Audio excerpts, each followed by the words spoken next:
정말 모르겠습니다. 엄정화 씨의 노래로 시작을 해봅니다. 이성대의 뉴스 썰기 첫 번째 주제 뭐죠? 뭘 모르신다는 건가요? 모르겠습니다. 삶이란 게. 네. 뭘 모르는지 모르겠지만 시작해보겠습니다. 자, 준비한 영상 보겠습니다. 종로로 갈까요? 영동으로 갈까요? 차라리 청량리로 갈까요? 추추!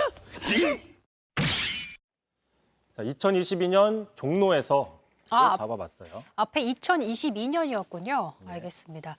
자, 유명한 노래죠. 종로로 갈까요? 어디로 갈까요? 모르겠습니다. 하지만 이건 알 것 같습니다. 종로 보궐선거 얘기하려고 하시는 거죠? 네, 그렇습니다. 그 전에 참고로 이 노래 되게 유명하잖아요. 그래서 네. 사람들이 종로로 갈까요? 뭐 이렇게 알고 있는데 실제로는 나침반이라는 제목의 그 싱어송라이터죠. 서른도 씨가 만든 노래입니다. 아, 그렇군요. 예. 네. 근데 어쨌든 그 이낙연 전 대표가 대선 경선에 참여하면서 의원직 사퇴를 했었죠. 네. 그래서 지금 종로는 국회의원이 없습니다. 내년 3월 대선과 같이 보궐선거가 치러지게 되는데, 자, 정치 1번지라고 많이 불리잖아요. 그런 상징성 때문에 정치권에서는 잊을만 하면 종로에 누가 출마할지 여야에서 관심이 커지고 있어요. 최근에 가장 자주 거론되는 게 바로 이준석 대표입니다. 왜 그러냐면 야당 대표인데다가 지금 현역 국회의원이 아니기 때문인 거죠. 자, 당장 어제도 이런 얘기를 했습니다. 자, 내가 나가든 다른 사람이 나가든 이라고 얘기를 했어요. 그러자 언론들이 다 이준석 대표가 종로에 출마 가능성을 연 거 아니냐라는 보도가 나온 겁니다. 어쨌든 이 대표는 그동안 도전해왔던 노원구에서 계속 출마하겠다면서 종로 출마에 대해서는 스스로 좀 꺼리는, 지양하는 모습을 보였거든요. 네, 말씀하신 것처럼 최근까지도 명확하게 부인을 했어요. 자, 비교해서 한번 얘기를 들어보시죠. 저는 제가 안 나가도 충분히 그 러닝메이트적 성격의 그 종로 후보는 많다 이렇게 봅니다. 저는 선거 준비하느라 바쁩니다. 제 선거 말고요, 그러니까 그 대선.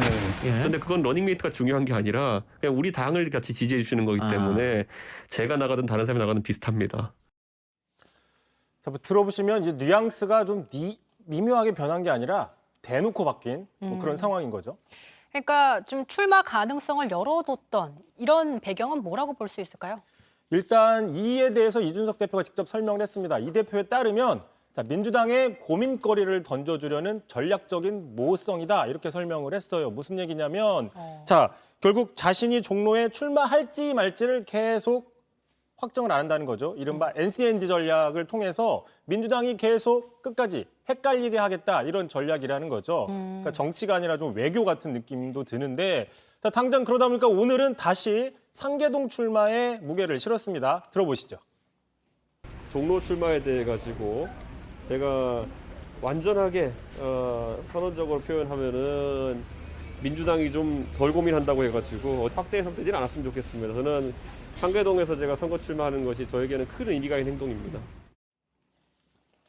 뭐 저희도 듣기에는 좀 헷갈리는 상황이라서 그러니까 이준석 대표는 출마 여부에 따라서 민주당의 종로 선거 전략, 후보군도 달라질 수 있으니까 미리 그런 걸 좀 차단하기 위해서라도 어떻게 대답을 확정지어서 얘기하고 싶진 않다. 이런 입장인 것 같아요. 그러니까 이제 정리해보면 스스로 본인을 종로 보궐선거의 히든카드다라고 생각을 하고 있는 건데 뭐 실제로 지금 이준석 대표는 대표가 된 이후에 국민의힘권에서는 차차기 주자로서는 어느 정도 그 후보군에 올라가 있다는 거는 정치권의 사실입니다. 자, 그러다 보니까 민주당도 어쨌든 간에 중장기적으로는 이준석 대표의 행보는 분명히 신경 쓸 여지도 있다라고 볼 수 있는데 네. 자, 만약에 이준석 대표가 내년에 보궐선거 종로에 출마한다. 그러면 민주당에서는 뭐 맞춤형 후보, 뭐 이른바 MZ세대의 호소력이 있다라거나 또는 세대 교체형이나 이런 후보들을 찾을 가능성도 생긴다는 거죠. 그렇죠. 자, 이 경우에는 지금 현재 민주당 주변에서 거론되고 있는 임종석 전 비서실장이나 이미 이선을 했던 정세균 전 총리 같은 경우보다는 뭔가 좀 젊고 참신한 새로운 인물을 찾을 가능성도 있다. 뭐 이렇게 해석이 되는 거죠.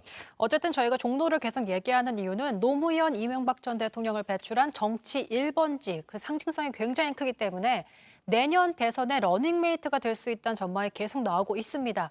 그래서 이제 여야의 빅매치 성사 가능성이 더 높게 점쳐지고 있는 상황인 거잖아요. 네, 그렇습니다. 그 전에 참고로 왜 강행커는 종로를 정치 1번지라고 하는지 아세요? 1호선이 있어서. 참신한 해석.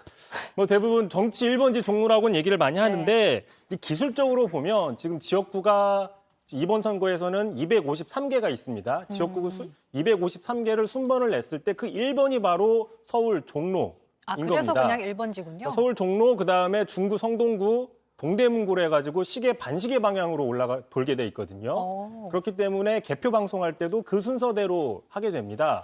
종로가 가장 먼저 나오니 주목도가 큰 거죠. 엄밀히 따지면 유력 주자들이 나와서 1번지가 아니라 1번지라다 보니까 유력 주자들이 앞다퉈 나왔다. 뭐 이렇게 설명을 해볼 수 있는데 뭐 네. 잠깐 TMI였던 거고요. 네, 좋은 정보 감사합니다. 네, 자 어쨌든 러닝메이트 얘기했는데 부통령제를 시행하고 있는 미국과 달리 우리나라에서는 러닝메이트 개념이 좀 생소하잖아요. 그런데 말씀드린 것처럼 내년 대선 같은 경우에 보시면은 지금 종로랑 대선이 같이 치러지다 보니까 자연스럽게 이재명 후보와 종로 후보의 어떤 러닝메이트 개념, 국민의힘 역시 이 4명 중에 누군가와 만약에 이준석 대표가 나오면 약간 관심을 받게 되는 선거가 될 수 있는 거죠. 이 경우에는 종로 후보는 좀 차차기 유력 후보가 나올 가능성이 있다라는 거고요. 자, 반면에 아무리 종로가 정치 1번지라 할지라도 국회의원이잖아요. 자, 우리나라에서 대선에서는 아무리 그래도 대선 후보가 더 크기 때문에 종로에 나온 국회의원 후보가 그렇게 관심을 크게 받긴 힘들다. 그래서 러닝메이트로 가기에는 좀 쉽지 않다라는 분석도 있습니다. 그런 분석도 있습니다.